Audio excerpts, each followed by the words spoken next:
So Heidi and I are still walking. Nalingaw gid siya because if it's raining or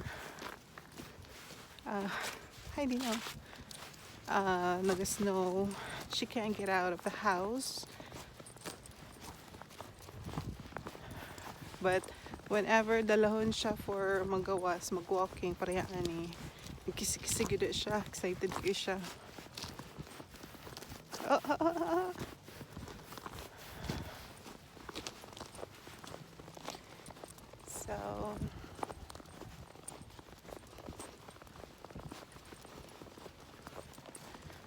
So as you can see na sun, which means dili gid siya nga nakabugnaw. Not sure pila ang temperature today. Murag naa sa siguro 35 degrees na Fahrenheit. Although pag maghangin, bugnaw ang hangin. So naiuban diri ng mga neighbors na nag-shovel sa ilang driveway.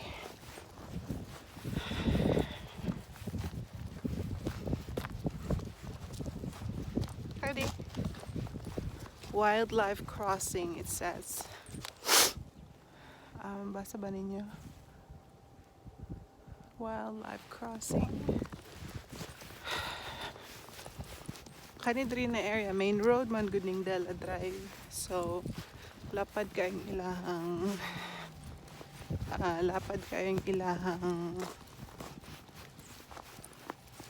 dalan diri na area.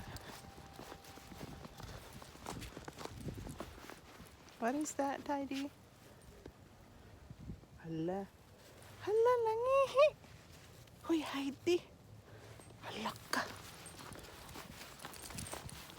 Pabayaran mo ito driro ah. Heidi, pataka nang sig-ihi. Dapat sa ulo si Heidi. Heidi, di ka mangihi dito. Taka-taka lang ang pangihi. Sampok.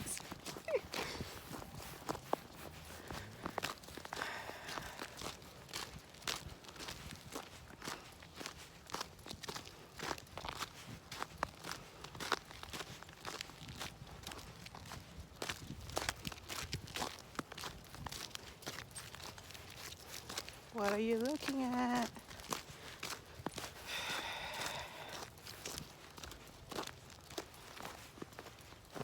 Medyo naghinay-hinay, nagmelt ang snow.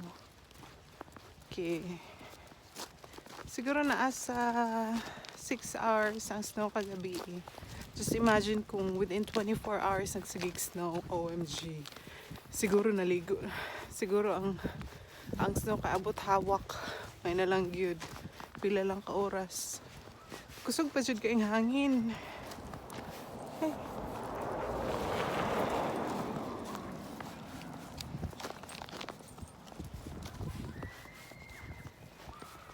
Kadungog mo.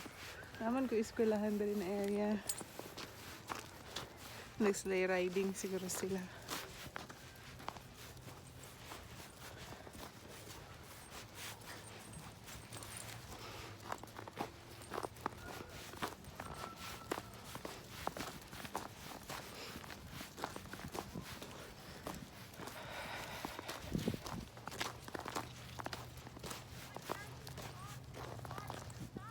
Nagligid-ligid. Kita awa na.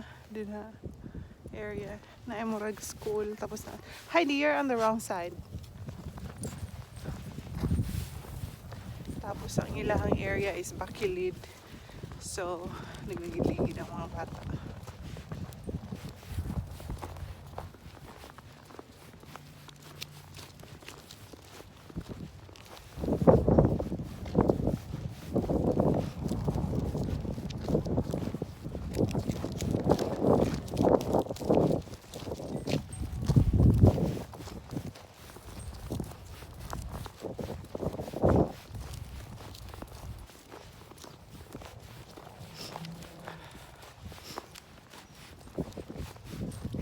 Hey.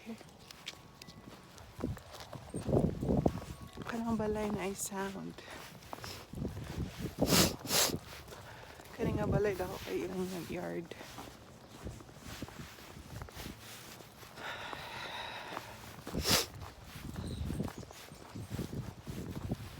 leakig ang snow sa kotse. Tapos ganoon sa ang windshield. Kailangan i-scrape.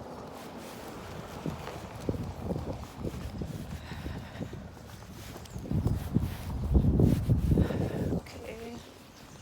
Heidi, nangihina sa kuri mo. Heidi, pataka-taka lang gid ka. Heidi.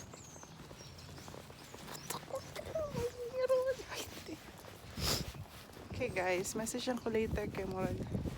Kasi makasabaan mo diri sige nagpangihi ng eroan ni diri tanaw ra gud siya. Hoy ay ayaw pang libang gid ya Heidi ha. Hey, this way Heidi. Alright, I will continue later guys. Apparently we just keep on walking, nothing special. Alright, I'll message you later. Bye muna for now.